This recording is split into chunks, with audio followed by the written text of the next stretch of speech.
Assalamualaikum warahmatullahi wabarakatuh. Hai teman-teman semuanya, selamat datang di tayangan video kali ini. Pada kesempatan kali ini, kita akan membahas materi pembelajaran akuntansi manajemen mengenai keputusan investasi modal. Tapi, sebelum itu, yuk kita kenalan dulu dengan anggota dari kelompok 12. Yang pertama ada Windy Pujiastuti, kedua ada Khairunisa Fajarwati, dan yang terakhir ada Fayat Malik Abdillah. Untuk mengawali pembahasan di materi kali ini, kita harus tahu dulu nih apa yang dimaksud dengan keputusan investasi modal.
Keputusan investasi modal atau capital investment decision berkaitan dengan proses perencanaan, penetapan tujuan dan prioritas, pengaturan pendanaan, serta penggunaan kriteria tertentu untuk memilih aktiva jangka panjang.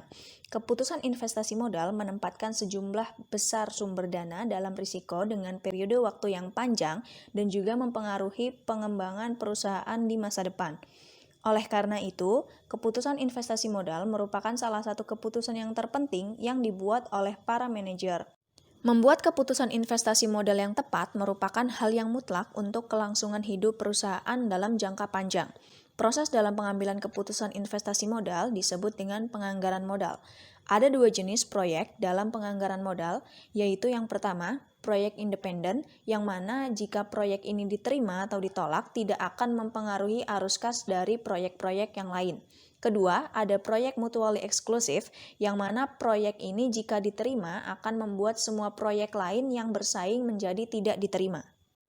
Untuk membuat keputusan investasi modal, seorang manajer dalam suatu perusahaan harus memperhatikan hal-hal berikut ini. Seperti yang pertama, memperkirakan jumlah dan waktu dari arus kas.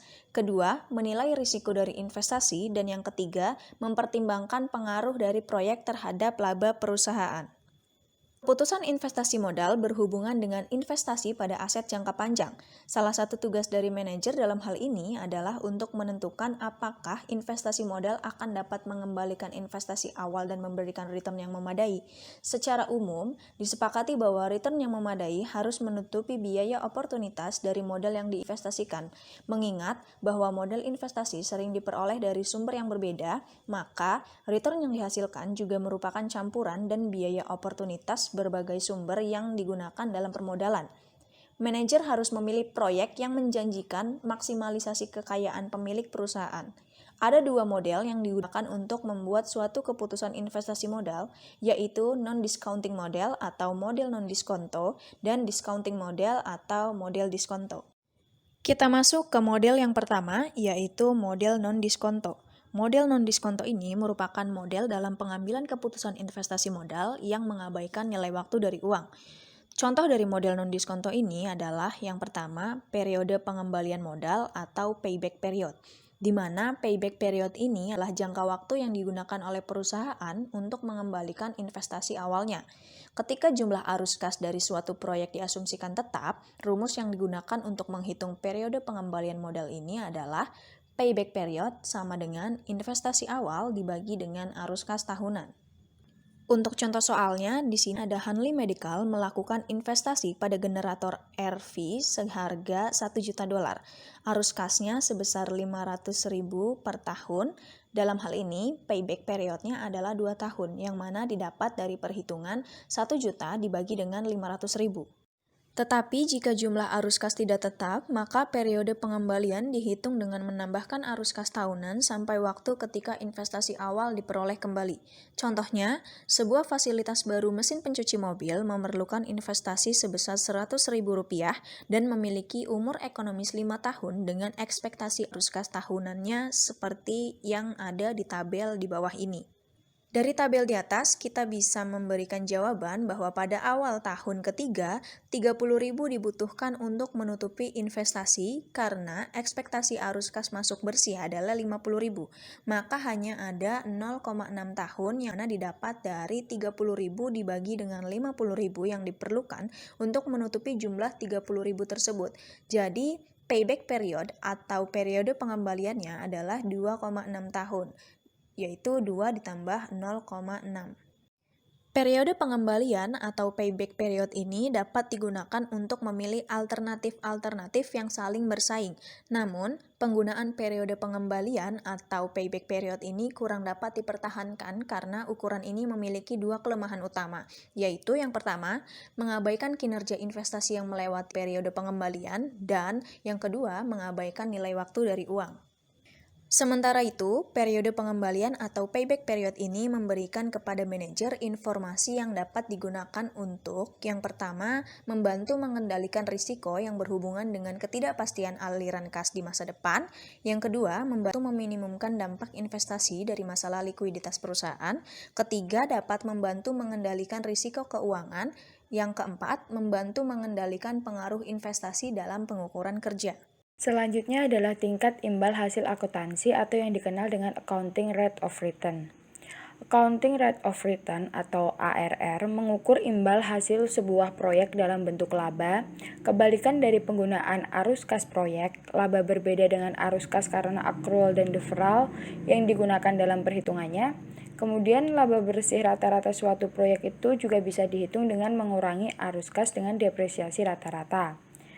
ARR juga dapat dihitung dengan cara membagi antara laba rata-rata dengan investasi awal atau investasi rata-rata, di mana cara memperoleh investasi rata-rata adalah dengan cara menambahkan antara investasi awal dengan nilai residu kemudian dibagi dengan 2. Ada beberapa alasan menggunakan metode ARR, yaitu pertama untuk mengukur screening untuk memastikan bahwa investasi yang baru tidak akan mempengaruhi laba bersih secara negatif.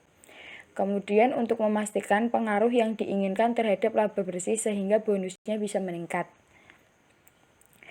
ARR ini berbeda dengan payback period atau PP. ARR masih mempertimbangkan profitabilitas proyek, namun ada kesamaan antara ARR dengan PP. atau payback period tadi, yaitu sama-sama mengabaikan nilai waktu dari uang.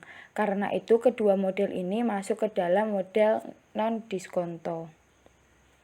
Sekarang kita akan masuk ke bagian contoh dari perhitungan ARR atau Accounting Rate of Return, di mana di contoh tersebut dikatakan suatu investasi memerlukan biaya awal sebesar 100.000 dengan umur dari investasi tersebut itu 5 tahun. Arus kas selama 5 tahun berturut-turut, yaitu di tahun pertama sebesar 30.000, tahun kedua 30.000, tahun ketiga 40.000, tahun keempat 30.000, dan di tahun kelima 50.000.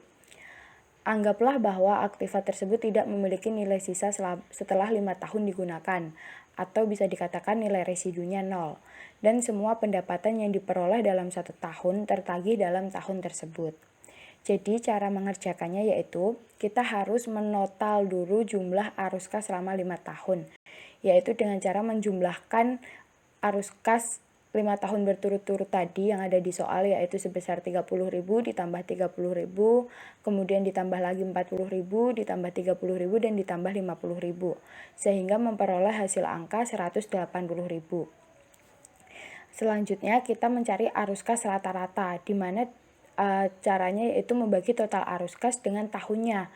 Di soal tersebut kan tahunnya selama 5 tahun ya investasinya itu, jadi arus kas rata-ratanya itu sebesar 180.000 dibagi 5, maka ketemu hasilnya 36.000.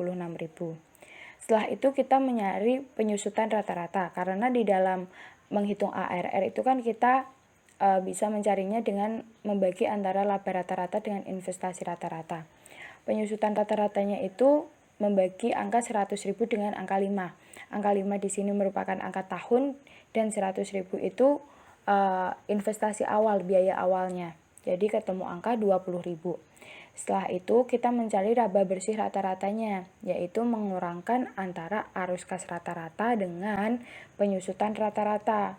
Ketemu angka 16.000. Jika menggunakan laba bersih rata-rata dan investasi awal, maka tingkat imbal hasil akuntansinya sebesar 16%, di mana didapat dari 16.000 dibagi 100.000. Sedangkan jika kita menggunakan investasi rata-rata sebagai pengganti investasi awal, maka tingkat imbal hasil akuntansinya itu sebesar 32%. 32% ini didapat dari 16.000 dibagi 50.000. Angka 50.000 ini merupakan angka arus kas di tahun kelima. Sedangkan kita jika menggunakan investasi awal, 100.000-nya itu didapat dari biaya awal investasinya, yaitu 100.000. Seperti itu.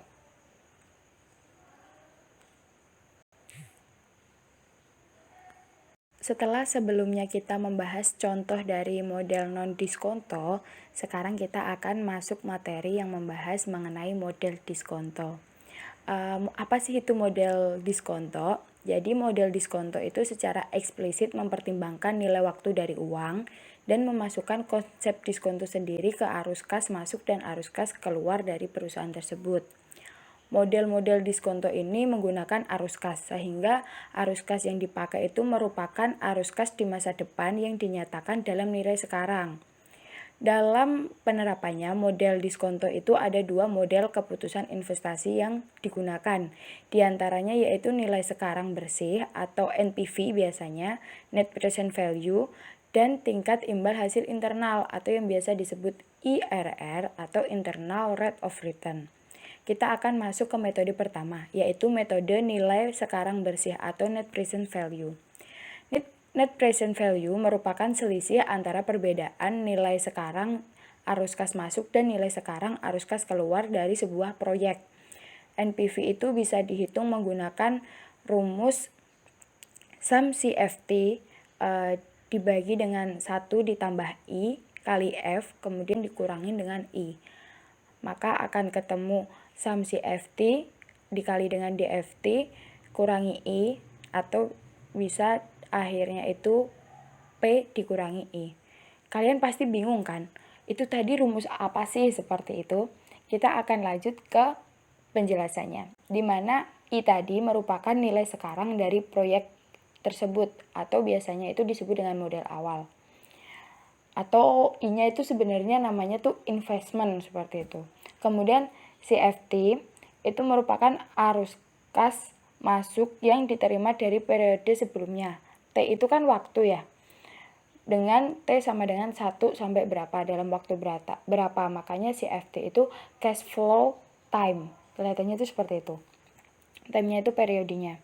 Kemudian N atau biasanya umur proyek menandakan N ini N keberapa seperti itu. Kemudian I kecil atau tingkat imbal hasil yang dipersyaratkan. Interest itu namanya.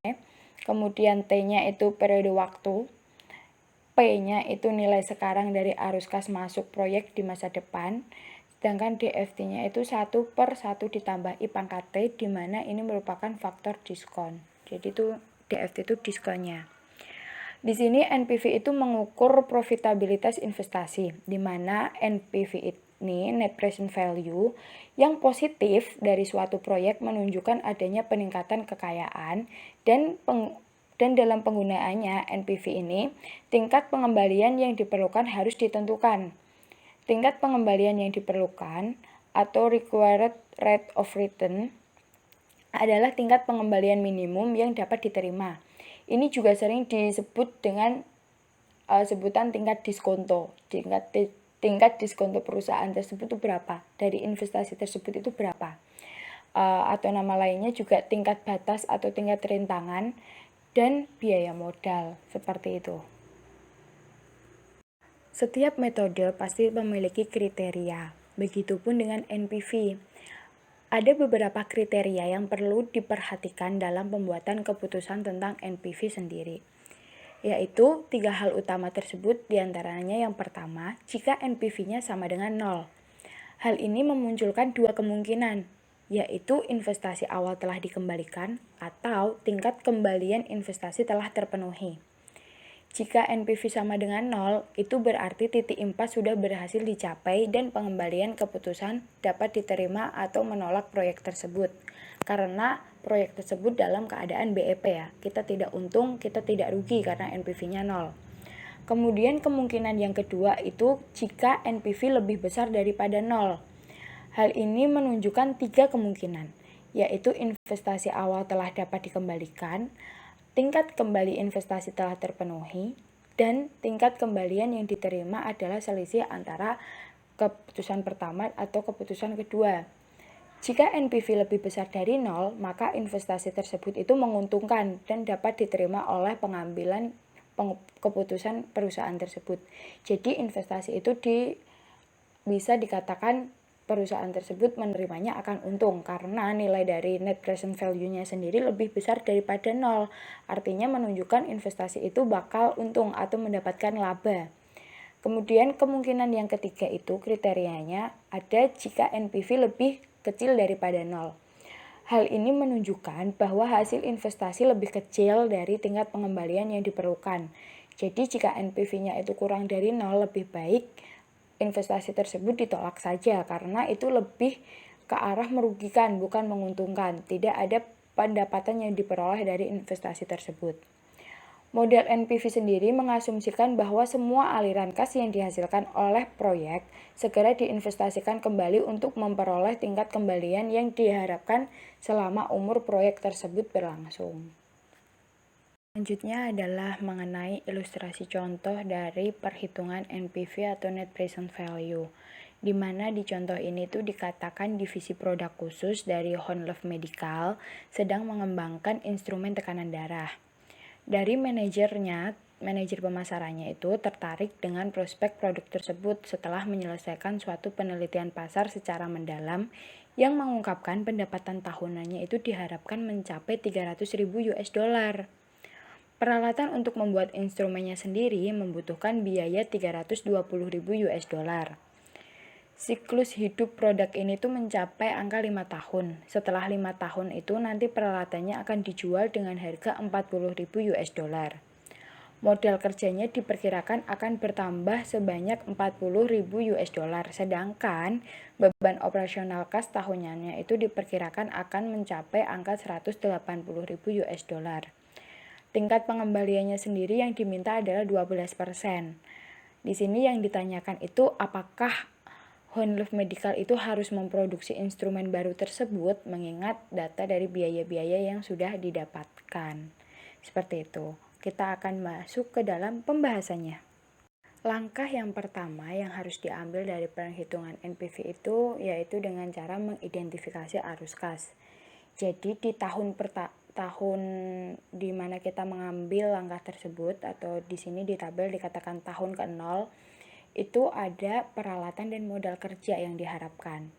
Di mana peralatan tersebut itu diperoleh dari soal yang peralatan untuk membuat instrumen membutuhkan biaya 320.000 US dollar.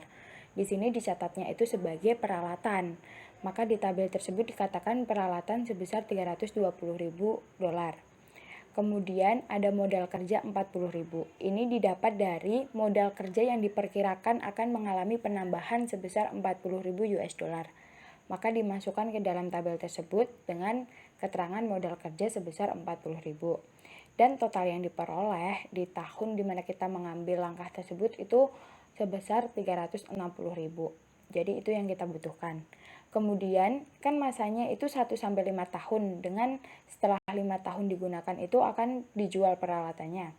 Kita harus mengidentifikasi arus kas selama 1-4 tahunnya atau tahun pertama sampai tahun keempat, yaitu dengan pendapatan operasionalnya sebesar 300.000 dan beban operasi yang dibutuhkan itu 180.000. Ini dilihat dari soal di mana dijelaskan bahwa setelah melakukan penelitian pasar secara mendalam, pendapatan tahunannya itu diharapkan mencapai angka 300.000 US dollar. Tapi kita kan di sini juga perlu mengeluarkan beban operasional kas tahunannya, yaitu dikatakan beban operasional kas tahunannya itu sebesar 180.000. Jadi inilah arus kas yang perlu diidentifikasi di tahun pertama sampai tahun keempat, di mana totalnya yang akan diperoleh perusahaan itu dengan cara mengurangi antara pendapatan dan beban operasi, sehingga angkanya adalah 120.000 pendapatan dari arus kas per tahunnya. Di tahun kelima, di sini kita perlu melakukan pencatatan terkait pendapatan dan beban operasi lagi, karena kan itu masanya 5 tahun ya, jadi di tahun kelima itu perlu dicatat juga. Tetapi kan kita setelah tahun tersebut perlu menjualnya, akan dilakukan penjualan sebesar 40.000 US dollar kayak gitu kan. Jadi di tabel untuk identifikasi arus kas tahun kelima itu ada pendapatan dan beban operasi yang nominalnya itu sama dengan tahun pertama sampai tahun keempat tadi. Kemudian ada nilai residu sebesar 40.000. Dikatakan di sini nilai residunya itu kan emang nilai akhir dari peralatan tersebut digunakan ya, karena peralatan tersebut akan dijual dengan harga 40.000 US dollar. Kemudian ada perolehan kembali modal kerja. Perolehan kembali modal kerja ini didapat dari soal di mana modal kerja yang diperkirakan bertambah 40.000 US dollar, karena setelah 5 tahun kan akan dijual tuh sebesar 40.000 US dollar, maka modal kerja yang kita terima pun di perusahaan akan mengalami kenaikan sebesar 40.000 US dollar. Dan itu semua di total maka akan mendapat total sebesar 200.000 di tahun kelima untuk identifikasi arus kasnya. Langkah selanjutnya yaitu analisis NPV. Dalam analisis NPV memiliki dua versi, versi A dan versi B.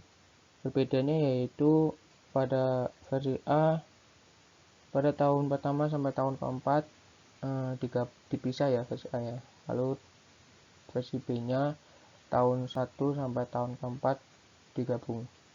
Untuk arus kas dimasukkan dari langkah pertama tadi, lalu faktor diskonto 1000, 0,893, 0,797 dan seterusnya. Untuk present value dapat dari arus kas dibagi faktor diskonto ya, seperti itu. Yang kedua ada tingkat imbal hasil internal atau internal rate of return. IRR adalah suku bunga yang mengatur nilai sekarang dari arus kas masuk proyek sama dengan nilai sekarang dari biaya proyek tersebut. Dengan kata lain, IRR adalah tingkat diskonto pada saat NNPV proyek sama dengan 0. Untuk mencapai IRR, maka P sama dengan 1, dengan DF sebagai faktor diskonto dan CF sebagai arus kas tahunan. Maka dihasilkan persamaan yang bisa kalian lihat sebagai berikut. Adapun beberapa kriteria untuk perhitungan IRR ini diantaranya yaitu jika IRR lebih besar daripada tingkat imbal hasil yang dipersyaratkan, proyek dinyatakan dapat diterima. Yang kedua, jika IRR lebih kecil daripada tingkat imbal hasil yang dipersyaratkan, proyek ditolak. Yang ketiga, jika IRR sama dengan tingkat imbal hasil yang dipersyaratkan, perusahaan akan mempertimbangkan kembali apakah usulan investasi untuk proyek akan diterima atau akan ditolak. Contoh 1. Beberapa periode dengan arus kas yang seragam. Divisi produk khusus Honle Medica memiliki peluang investasi sebesar 1.200.000 USD pada sistem ultrasound baru yang akan menghasilkan arus kas masuk bersih 499.500 USD pada setiap akhir tahun selama 3 tahun berikutnya. IRR adalah suku bunga yang menyamakan nilai sekarang dari 3 penerimaan sebesar 499.500 tersebut dengan investasi 1.200.000 USD dengan DF sebagai faktor diskonto dan CF sebagai arus kas tahunan. Kita bisa masukkan angka-angka tadi ke rumus berikut ya. Berdasarkan contoh di atas, faktor diskonto pada investasi rumah sakit sebesar 2.402 didapat dari 1.200.000 atau 4.990. Didapat dari 1.200.000 dibagi 459.500. Dengan melihat tabel nilai sekuritas dari anuitas 1 USD, suku bunga yang berhubungan dengan 2.404 adalah 12%, yang merupakan IRR dari proyek tersebut. Contoh 2. Beberapa periode dengan arus kas tidak seragam. Investasi sebesar 100.000 USD pada sistem PC menghasilkan penghematan aktivitas administrasi 6.000 USD dan 7.200 USD per tahun selama 2 tahun. IRR adalah suku bunga yang menyamakan nilai sekarang dari kedua arus kas masuk sama dengan 10.000 USD. Dengan rumus sebagai berikut, dan kalian bisa masukkan angka-angka yang sudah tertera di rumus sesuai dengan variabelnya.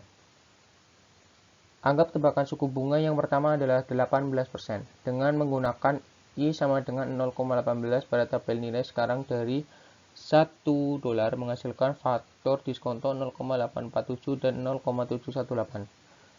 Faktor diskonto ini menghasilkan nilai sekarang pada kedua arus kas masuk sebagai berikut. Bisa kalian lihat ya, karena nilai ini cukup mendekati 10.000, maka dapat dikatakan IRR-nya adalah 20%. Kegiatan pasca audit untuk proyek-proyek modal. Elemen penting dari proses investasi modal adalah analisis tindak lanjut dari proyek modal setelah diterapkan. Analisis tersebut dikenal sebagai kegiatan pasca audit. Kegiatan pasca audit membandingkan keuntungan aktual dengan keuntungan yang diperkirakan dan biaya operasi aktual dengan biaya operasi yang diperkirakan. Kegiatan pasca audit mengevaluasi hasil keseluruhan dari investasi dan mengusulkan tindakan perbaikan jika diperlukan. Post audit atau pasca audit juga dapat merekomendasikan suatu tindakan koreksi untuk meningkatkan kinerja, untuk meninggalkan atau menghentikan proyek tersebut. Perusahaan yang menggunakan post audit terhadap proyeknya akan memperoleh beberapa keuntungan. Yang pertama, dengan mengevaluasi profitabilitas atau tingkat keuntungan, kegiatan pasca audit memastikan bahwa sumber daya digunakan secara bijaksana dan cermat. Pasca audit mempengaruhi perilaku manajer. Pasca audit memberikan umpan balik terhadap manajer untuk membantu meningkatkan pembuatan keputusan di masa depan. Meskipun demikian, post audit atau pasca audit ya juga memiliki keterbatasan, diantaranya adalah sebagai berikut. Yang pertama, memerlukan biaya yang cukup besar, dan yang kedua, asumsi yang digunakan menjadi kurang tepat karena adanya perubahan dalam lingkungan operasi aktual. Proyek-proyek mutually eksklusif. Banyak keputusan investasi modal yang berhubungan dengan proyek-proyek yang bersifat mutually eksklusif atau saling meniadakan. Metode yang sering digunakan untuk memilih suatu proyek antara berbagai alternatif yang tersedia adalah NPV dan IRR. Dalam proyek independen, NPV dan IRR dapat menghasilkan keputusan yang sama, yaitu jika NPV lebih dari 0, maka IRR lebih dari tingkat return yang dibutuhkan. NPV berbeda dengan IRR dalam dua hal, yaitu yang pertama, NPV mengasumsikan bahwa masing-masing arus kas masuk yang diterima diinvestasikan kembali pada tingkat return yang diminta. Sedangkan IRR mengasumsikan bahwa masing-masing arus kas masuk diinvestasikan pada tingkat IRR yang ditentukan. Yang kedua, NPV mengukur profitabilitas dalam nilai absolut, sedangkan IRR mengukur dalam nilai relatif. Karena NPV mengukur dampak dari proyek-proyek tersebut terhadap perusahaan, maka memilih proyek yang memiliki nilai NPV terbesar sama halnya konsisten dengan usaha memaksimalkan kekayaan pemegang saham. Adapun IRR yang merupakan ukuran relatif profitabilitas hanya mampu mengukur secara akurat tingkat return yang diinvestasikan di internal perusahaan. Jika perusahaan memaksimalkan IRR, hal ini belum tentu bisa memaksimalkan kemakmuran pemilik perusahaan karena tidak memperhatikan kontribusi proyek secara absolut. Oleh karena itu, perhitungan NPV lebih baik untuk digunakan dalam memilih proyek di antara berbagai alternatif dibandingkan dengan menggunakan IRR. Sekian pembahasan dari kelompok kami mengenai keputusan investasi modal. Terima kasih dan sampai jumpa di pembahasan-pembahasan selanjutnya.